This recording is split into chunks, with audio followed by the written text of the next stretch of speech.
Todd returned home after a tiring day at work and dozed off in his bedroom. With his wife Lisa a little later, his phone rang and he rubbed his eyes in horror after reading a message from his wife. If Lisa was not at home, who was he sleeping with? Todd lifted the blanket for answers and froze on the spot. Todd Thomas had just finished milling the last plank of timber. He was exhausted as beads of sweat rolled down his forehead. "Oh boy, it's already late," he mumbled as he hurried to his pickup van. Todd's only relief was that it was Friday evening. He spent home to rest a bit before planning a weekend outing with his wife Lisa. The couple lived in a quiet neighborhood in Wilson, Arkansas. At the end of his exhausting day, seeing Lisa at the doorstep was the only thing that put a smile on his tired face. But on this Friday evening, he didn't see her there. Todd thought it was weird and hurried inside to look for her. "Lisa, honey, I am home," Todd shouted in joy. "Look what I got for you." Every Friday, Todd bought fresh fish, and he loved the barbecues they enjoyed in their yard. But since he was too worn out, he put them in the refrigerator and looked around anxiously. "Lisa, honey," he called out as he marched into the kitchen. Todd looked for Lisa everywhere, but she was nowhere in sight. He hurried to their bedroom and through the half-open door. He finally saw Lisa fast asleep. "Gracious, you're here," Todd sighed. He thought it was odd that his wife was sleeping on the wrong side of the bed. She hated when they switched sides. What's wrong with you today?" he mumbled and hurried inside. The blanket cloaked Lisa's face. Todd couldn't see her enough, not even her curly hair. He frowned and went to the restroom to freshen up. Around 15 minutes later, he came out of the bathroom and crept onto the other side of the bed, exhausted. The bedroom was grave silent, except for the wall clock that ticked and the phone that rang later. Todd was half asleep when he shakily grabbed his phone from the side table to see who had called.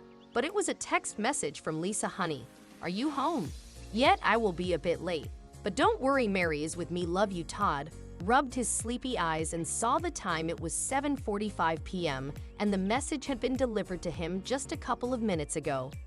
"Lisa," Todd shrieked. He turned and jumped out in fear. "If Lisa isn't home, then who's lying next to me?" Todd shivered in fear as he slowly pulled off the blanket from the person on his bed. He froze and gaped in horror. "Wake up. Who are you and what are you doing in my house and in my bedroom?" He fumed at the old woman fast asleep on his bed. The woman woke up and looked Todd in the eye, and her eyes gushed with tears. "I am so sorry. I didn't know when I fell asleep," she cried. Todd helped the woman downstairs and gave her a glass of cold water. "Now tell me, how did you get in here?" he asked her. "Don't you know trespassing is a crime? You could be jailed for it." The woman looked sorry and in pain. Her eyes were weary and her skin a bit tanned. Anyone could tell she had wandered the whole day in the scorching sun by just looking at her. "I'm Alice and I was with my son-in-law Stephen. She said he told me he was getting gas and dropped me this morning on the highway, but he never returned and it got darker." Todd was baffled. He asked Alice if she had a phone, but she didn't. She was in her 70s and could barely remember anyone's contact number. "We'll figure out what's next, but you still did not tell me how you got in here," Todd said. As it turned out, Lisa had forgotten to lock the door before leaving the house that day. Alice was wandering near Todd's yard when she felt thirsty. "Nobody answered the doorbell in my knocks. The door was open, so I came in to ask for help," Alice shyly recounted. "I looked around for help and unbeknown to me, I dozed off in the bedroom. Upstairs I was exhausted and hungry." Todd felt sorry for Alice. He served her some noodles and immediately called his son Leo to come over. Leo was a budding lawyer drowned in debt from the student loan he took from the bank. However, Todd was always proud of him, and he knew Leo would do something about Alice. "So your son-in-law left you on the highway?" Leo asked Alice. "What does he do for a living?" Alice's son-in-law, Stephen, was a realtor. After his wife's death years ago, he lived with Alice so that she could help him raise his daughter, who was now 18. "That house is the only prized treasure I have after my husband's death," Ali sobbed. "There were times when Stephen wanted to put me in assisted living and remodel that house into a hotel." By now, Todd and Leo understood where Stephen was heading. They drove Alice to her house based on the direction she gave them. They saw Stephen tour around the house with a few men when they arrived. "I want this fountain removed, and we'll have a huge aquarium." Instead, Stephen was saying when Leo interrupted him with some documents. "No, you won't.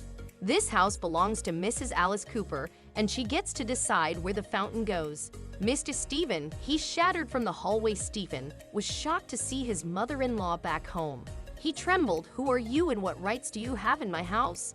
He fumed at Leo. Leo showed him the documents and told him that he was now Alice's legal advisor for her property. Stephen peeled out in shock. "I'll be sending you a legal notice for trespassing her property," Leo said. After a brief legal scuffle, Alice got back her property. She barred Stephen from entering the premises again and decided to reward the two men who recovered her home. "Oh, Mrs. Cooper, I'm sorry, but I can't accept that," Leo said, denying Alice's offer to keep her house as a gift. "This is your house, and you have to enjoy your days peacefully here." But Alice was insistent. Nothing would convince her to change her mind. Shortly after, she made Leo the legal heir to her house. It was an unexpected gift, and although Leo could quickly sell it and repay his debts, he decided to keep the house. Alice was impressed, so she gave him a few heirloom jewelry pieces to pawn and repay his debts. This time it was an offer Leo couldn't resist.